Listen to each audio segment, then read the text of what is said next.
Hello and welcome to Jeremy's Yorkshire Allotment Adventures on what is a changed day here in Yorkshire. We've had glorious sunshine all week, 25, 26 degrees here and blue skies. And now, well, the weather is starting to change a little. It's still quite warm actually, but there's a wind up and it's quite chilly in the wind.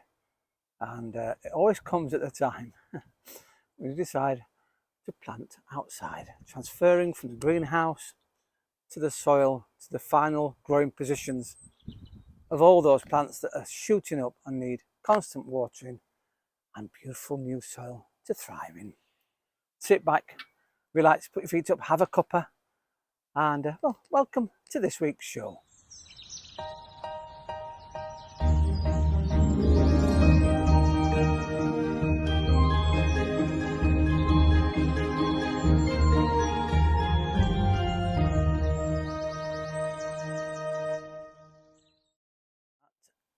Even in my greenhouse where I've got trays and I've got water in the trays and I also water from above, when I brought my sunflowers out to be put out and some of the other plants that I've actually transplanted, my pumpkins as well, the soil was dry.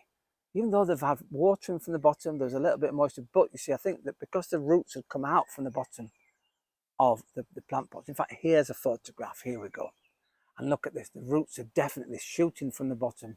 And they're the roots that are in the water at the bottom. So really, it doesn't matter so much that the top is dry because it's not soaked up as enough water. Even though they're sat in water, it just shows you how much water you actually need. And I think when you're watering, if you think you've watered enough, then double that and water again. Because at this time of year, when the sun's out on the soils, on your boxes, especially when you've got your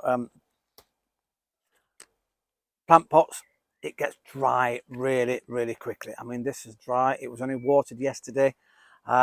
Yes, it's in my little grow frame, but the tops are off now, so it's not retaining all of the heat in there. Don't need to. So water, water and water again. If you think it's not enough, then put tubes next to your plants and water directly into that and get to the roots. And well, you'll save your plants from the extreme heat that we've had very early on in the season. We're only just into May. Speaking of the sun, I can just feel it coming out now, and it does make a difference. I just thought I'd give you a little update in this area. These are my raised beds that I've had a couple of years now, and I've filled them with wood at the bottom, then straw, compost, soil, paper, cardboard, and finally a layer of compost on the top.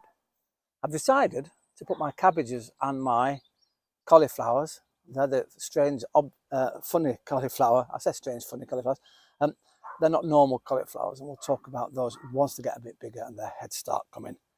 So I've decided to use these. I've covered it because I suddenly went in the greenhouse yesterday, and I thought, I've got that netting left. You know, the netting I've used for my big netted area. I've got some of it left. So I built a frame, and it looks a bit odd that side because I started off by using the old frame that I've been putting over my strawberries in winter. I thought I'd utilise that.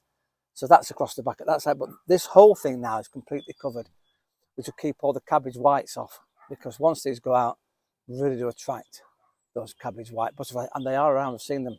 So in this one, as I say, I've got those cauliflowers. Now, interestingly, when I took the plastic covers off, I noticed that had really fine soil in it. Amazingly fine soil, just at one end. Anyway, I got my fork out, there we go. I was going to say spade and fork, and started just milling the soil around. I suddenly noticed that the reason why it was so beautifully fine, I've got a little ant's nest at that end. I say little, there's probably millions of them, or thousands at least. Anyway, they're still there, I think, pottering around. They won't hurt the plants at all. In fact, they might even help the plants get aphids on. So fantastic, they can stay in there to my heart's content.